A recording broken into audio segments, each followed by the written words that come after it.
जाए में करता देरी हो मन करता बेरी बेरी हो जाते नहीं खदेव घर बाबा से प्यार नहीं खेका ए बलमुआ चलवा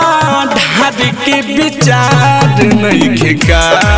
ए बलमुआ चलवा ढार के विचार नहीं खेका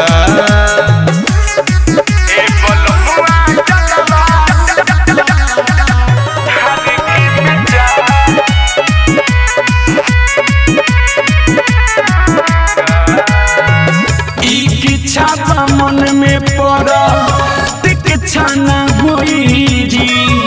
देखी न कांवर लेके जाता सब कोई जी ए जी इच्छा मन में पड़ा तिकछा न हुई जी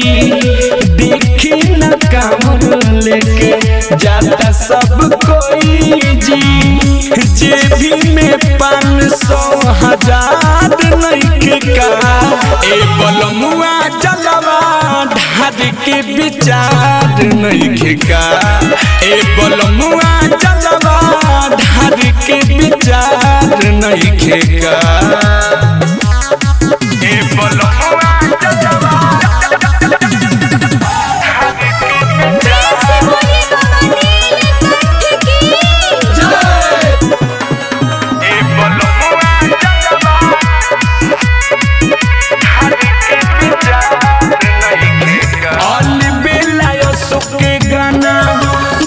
बजावते हो राइटर चंदन जायला बड़ तार सावत हो ए सुना ना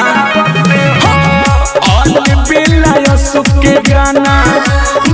सब बजावते हो राइटर चंदन जायला बड़ तार सावत हो बाबा के तू पे उपकार नहीं का ए बलमुआ चलवा ढार के विचार नहीं का ए बलमुआ चलवा ढार के विचार नहीं का।